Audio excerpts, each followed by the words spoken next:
नमस्कार. दिनांक 30 एप्रिल. कथेचं शीर्षक आहे येथे झोप घेण्यास येता काय. इसवी सन 1873-74च्या आषाढपर्यंत वामन बुवा पुष्कळशा तीर्थयात्रा करून बडोद्यास आले. मग भाद्रपदात ते अक्कलकोटासी आले. सेवेकऱ्यांना जेवू घाल असे महाराजांनी त्यांना म्हटले. बुवांनी टाकोटाक व्यवस्था करून 300 सेवेकऱ्यांना जेवू घातले. महाराजांना तूप पोळी वाढू जाता त्यांनी दसऱ्याला सकाळी पुरणपोळी आण असे सांगितले. गणपतराव मुळे यांच्या हस्ते नैवेद्याची सोय बुवांनी केली. पण जागरणाने बुवांना पहाटे डोळा लागला. मग नैवेद्य गणपतरावांनी भरवला. उजाडल्यावर जागे होऊन बुवा महाराजांकडे गेले. महाराज त्यांना म्हणाले, येथे झोप घेण्यास येता काय. महाराजांचे सहज बोलणेही हितोपदेशाचेच असे. नाहीतर आजकाल भाषणे ऐकताना एरंडाचे गुराळ, कोरडाच इक्षुरस नुपजे गुळ, तैसे गुरुविण शुष्क शब्द जाळ वाचाळ, चित्त भ्रमणकारक असे असाच अनुभव येतो. मग वक्ता राजकारणी असो, सामाजिक नेता असो वा आध्यात्मिक गुरु असो, सगळी एरंडाचीच गुराळे. पण महाराजांचे तसे नव्हते. त्यांच्या प्रत्येक शब्द परिणामकारक असे. आता हेच पहा ना. बऱ्याच तीर्थयात्रा करून आलेल्या वामन बुवांनी महाराजांना प्रत्येक तीर्थक्षेत्रीचा प्रसाद वस्तू अर्पण केल्या तरी त्यांचे कौतुक महाराजांना नव्हते. त्यांनी सेवेकऱ्यांना जेवू घाल असे सांगितले. महाराजांचा अन्नदानावर भर होता म्हणूनच ते थोडक्यात बोलले.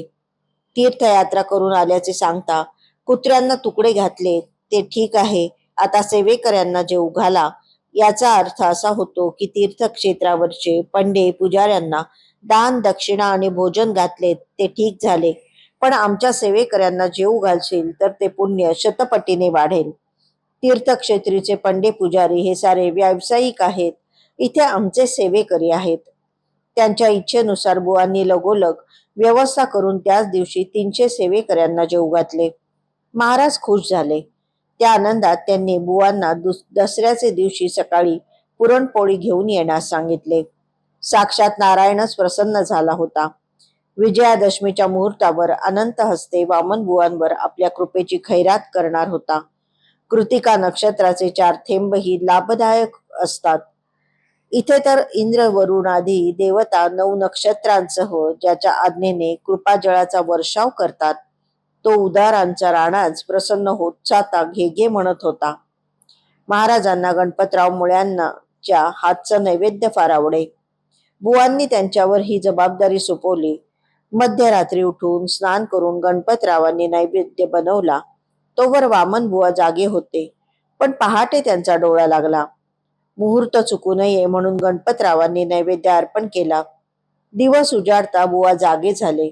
महाराजांकडे जाईतो महाराजांचे भोजन झालेही होते. बुवांना पाहताच महाराज म्हणाले, येथे झोप घेण्यास येता काय. बुवा खजील झाले. महाराजांच्या बोलण्याचा मतितार्थ असा की परमार्थात सदैव दक्ष राहावे लागते. कोणते विघ्न केव्हा घात करील हे ते सांगता येत नाही. वामन बुवांची एक सुवर्ण संधी वाया गेली. महाराजांचे साधे शब्दही कसे प्रबोधन करीत असत ते दाखवणारी ही लीला आहे. धन्यवाद.